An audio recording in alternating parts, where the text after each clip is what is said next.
طور سے کچھ مسائل ایسے ہوتے ہیں جس میں 2-3 پڑھے لکھے باہم جو نہیں اپنی اپنی رائے اور اپنا موقف رکھتے ہیں تو اس سے لوگوں میں جو نہیں تشویش پیدا ہوتی ہے۔ پہلا سوال یہ ہے کہ سب بندی کی حد کیا ہونی چاہیے؟ اگر بچے پہلے آ کے مسجد میں بیٹھے ہیں اور ظاہر ہے بڑے گھروں میں ہیں، وہ جماعت شروع ہونے کے بعد آ رہے ہیں، تو کیا ایسی صورت میں بچے اگلی سب میں لگیں گے لگیں گے یا نہیں لگیں گے؟ اور بسا اوقات بعض پڑھے لکھے لوگوں کی طرف سے بھی یہ بات آتی ہے کہ نہیں، ان بچوں کو پیچھے کی صف میں لگا دیا جائے اور آگے کی صف کو خالی رکھا جائے تاکہ بعد میں جو لوگ آئیں وہ صف میں اگلی صف میں کیا جائے۔ پہلا سوال۔ دوسرا سوال یہ ہے کہ بعض دفعہ امامت کے لیے کوئی عالم دین مسجد میں نہیں ہوتا ہے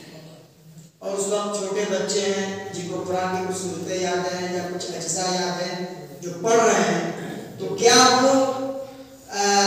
جماعت کی امامت کر سکتے ہیں کہ نہیں، وہ لوگوں کی امامت کر سکتے ہیں کہ نہیں، اور ان کے پیچھے نماز اگر کوئی کراہیت کے ساتھ پڑھے تو اس کا کیا حکم ہے؟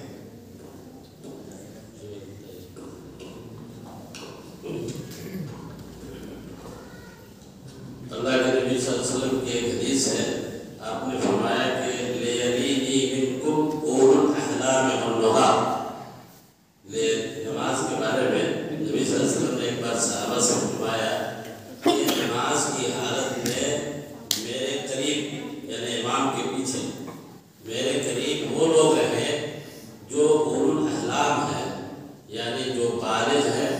عقل مند ہیں، ہے نا، اور صاحب عقل ہے، صاحب علم ہے۔ ان کو چاہیے کہ وہ میرے قریب کھڑے ہوں۔ اور اس میں بڑی حکمت ہے کہ نماز میں کبھی امام جو ہے کوئی چیز بھول جاتا ہے نا، تو جو قریب میں ہے کوئی آیت ہے اس کو بھول گیا، اس کو بتانا ہے، تو کوئی چیز ایسی ہو گئی یا امام کو کوئی اضطراری کیفیت طاری ہو گئی ہے نا اور وہ مسجد سے نکلنا چاہ رہا ہے، تو اس وقت جو ہے نا پیچھے جو آدمی قریب میں کھڑا ہے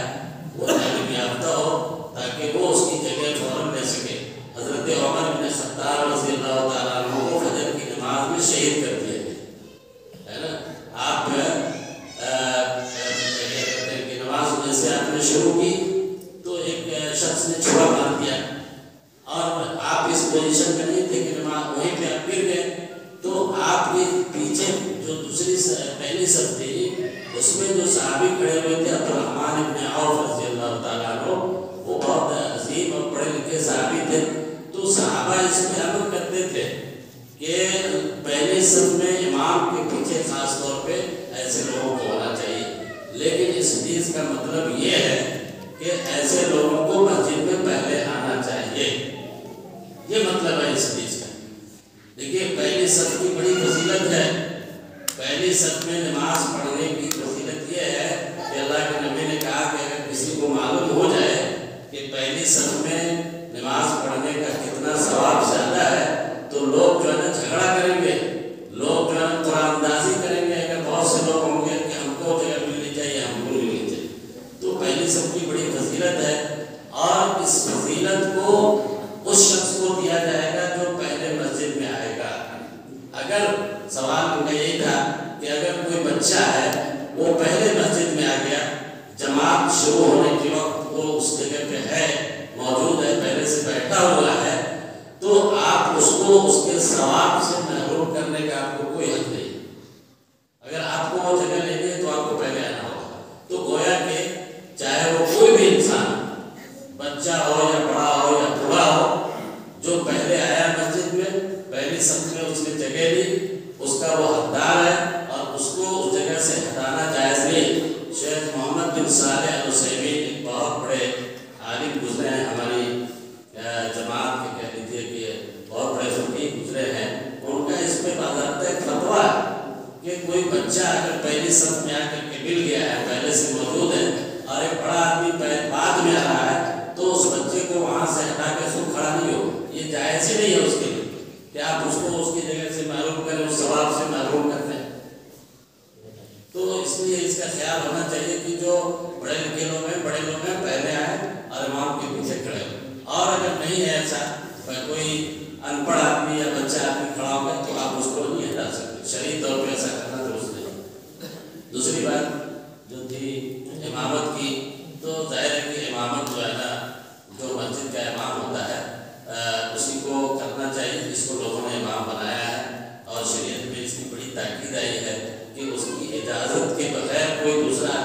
امامت نہیں کر سکتا۔ مسجد کا کوئی بھی مسجد میں جو امام مقرر ہے اس کی اجازت کے بغیر کوئی آدمی آگے نہیں بڑھ سکتا، یہ شرعی حکم ہے۔ تو اس لیے ہمارے جو علماء کرام ہیں اگر وہ نہیں ہے، کسی وجہ سے نہیں آ پا رہے ہیں، تو ان کی ذمہ داری ہے کہ وہ اپنی جگہ پہ کسی کی تعین کریں۔ پہلے بتائیں، کسی کو فون کر کے بتا دیں کہ بھائی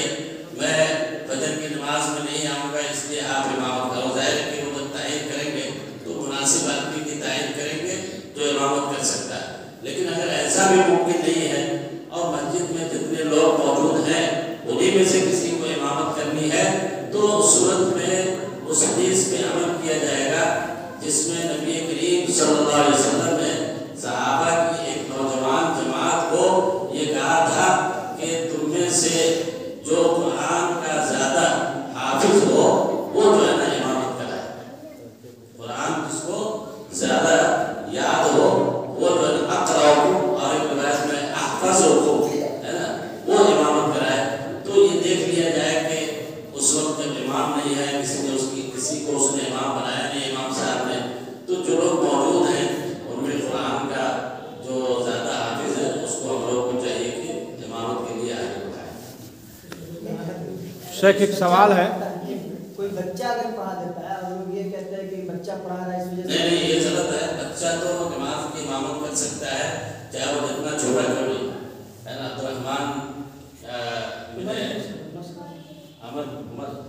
عمر بن سلمہ، مجھے ٹھیک سے نام یاد نہیں آ رہا ہے، وہ صحابی ہے۔ اچھا، وہ اپنے قبیلے میں، ان کا قبیلہ جب مسلمان ہوا تو اس بچے کو قرآن سب سے زیادہ یاد تھا، تو وہ جو ہے نا اپنے قبیلے میں امامت کرتے تھے، ان کے پیچھے بڑے بڑے صحابہ نماز پڑھتے تھے، اس لیے کہ قرآن انہیں کو، اسی بچے کو زیادہ یاد تھا۔ حتیٰ کہ حدیث میں آتا ہے کہ ایک بار وہ سجدے میں گئے تو ان کی سوئی جو ہے نا، کپڑا تو زمانے بہت میسر نہیں نہ تھا لوگوں کو، تو کھل گیا۔ تو ایک عورت نے کہا کہ بھائی اپنے امام صاحب کو کم سے کم اتنا کپڑا تو میسر کرو کہ وہ اپنی شرمگاہ کو ڈھک سکے۔ یہ حدیث صحیح حدیث ہے، اور اس حدیث سے علماء نے یہ استدلال کیا ہے کہ بچہ اگر امامت کے لیے اس کو آگے بڑھا، میں نے کہا کہ دیکھیے ہر کسی کو امامت کے لیے خود سے آگے نہیں بڑھنا چاہیے، کوئی بھی امامت، جب تک امام اس کی اجازت نہ دے۔ لیکن اگر کوئی بچہ ہے اور وہ امامت کے لیے آگے بڑھ گیا ہے، قرآن پڑھ سکتا ہے، وہ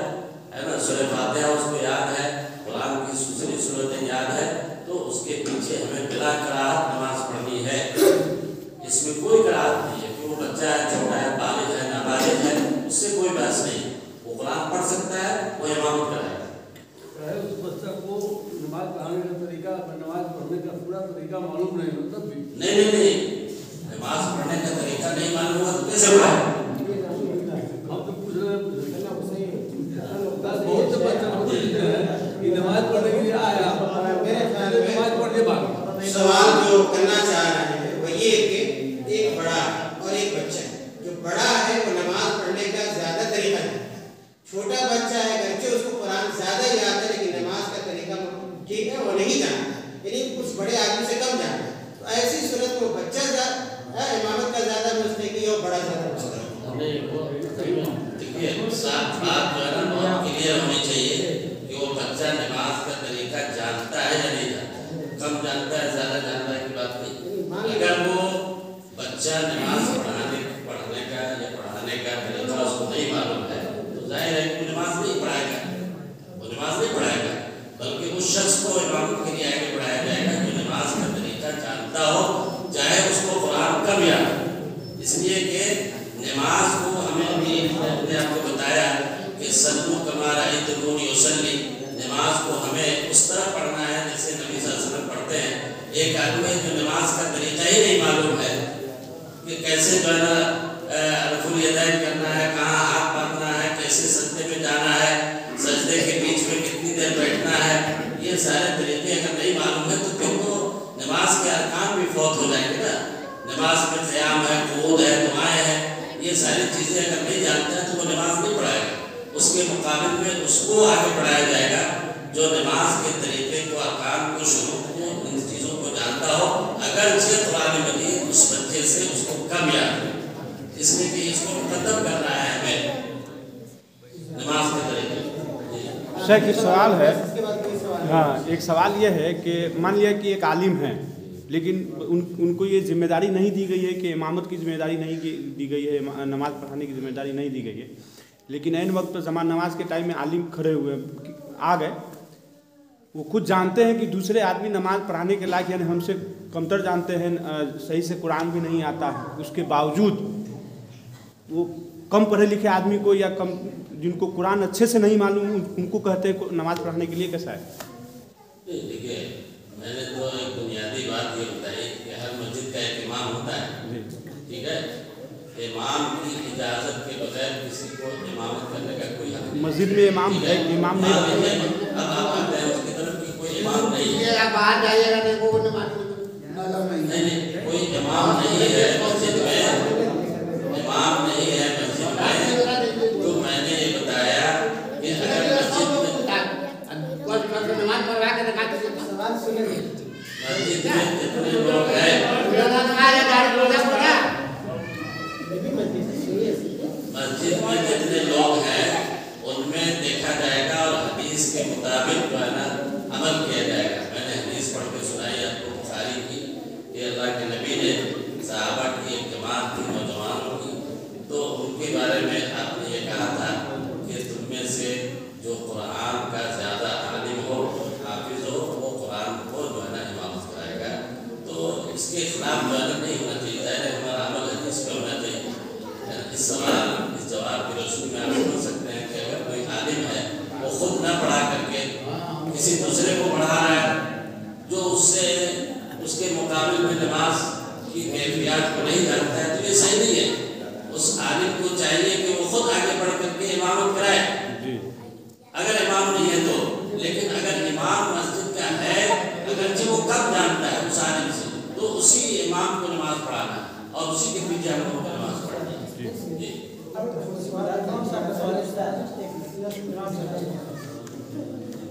جیسے ہمارے پاس کوئی مسافر آئے اور وہ معذور بھی ہے اور وہ امامت کے لائق بھی ہے، شخصیت بڑی ہے، تو کیا مقتدی اس حالت میں کیسے نماز پڑھیں گے؟ وہ بیٹھ کر کے نماز پڑھائیں گے امام صاحب جو مسافر ہے معذور اور وہ معذور بھی ہے، وہ بیٹھ کے نماز پڑھائیں گے تو مقتدی کس حالت میں ہوں گے؟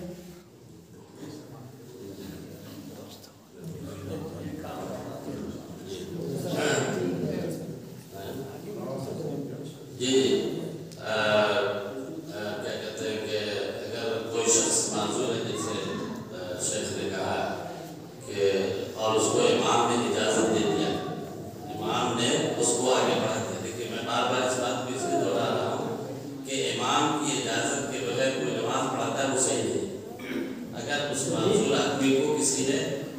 امامت کے لیے آگے بڑھا دیا اور وہ بیٹھ کے نماز پڑھ رہا ہے تو اس کے پیچھے ہم لوگوں کو بھی یعنی مقتدیوں کو بھی اس کی اقتدا کرنی ہے، بیٹھ کر کے نماز پڑھنا ہے، ٹھیک ہے نا۔ یہ حدیث میں موجود ہے، نبی صلی اللہ علیہ وسلم سے یہ ثابت ہے کہ آپ نے جو ہے نا نماز پڑھائی اور آپ کے پیچھے جو ہے نا صحابہ بیٹھ کر کے نماز پڑھی، ہے نا۔ وہ اتمام کرے وہ اتمام کرتے، اگر وہ مسافر ہے امام اور وہ 2 رکعت نماز پڑھ رہا ہے مسافر ہونے کی وجہ سے، تو پیچھے جو لوگ مقتدی ہیں وہ گھر کے ہیں یہیں کے ہیں، تو وہ قصر نہیں کرتے، وہ 2 رکعت کے بعد کھڑے ہو گئے اور کھڑے ہو کر کے 2 رکعت اور پڑھیں گے، یعنی پوری نماز پڑھیں گے۔ اس معاملے میں امام کی اتباع نہیں کی جائے گی قصر کے معاملے میں، اس لیے کہ قصر مسافر کے لیے مقیم کے لیے نہیں۔ ویسے امام کو چاہیے، ہاں امام کو چاہیے کہ پہلے وہ اعلان کرے کہ بھائی ہم مسافر ہیں، اس لیے جو ہے نا ہم قصر کے ساتھ نماز پڑھائیں گے، آپ لوگ پوری نماز پڑھ لیجیے۔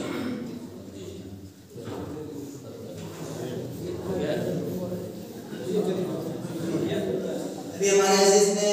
سید جمعہ صاحب نے جو سوال آپ سے کیا تھا امام کے حوالے سے کہ کوئی پڑھا لکھا آدمی ہے اور وہاں پر کسی دوسرے کو وہ اپنی موجودگی میں نماز پڑھانے کے لیے کہتا ہے، تو اس سلسلے میں اصل اس کی تفصیل یہ ہے کہ مثال کے طور پر یہ مسجد ہے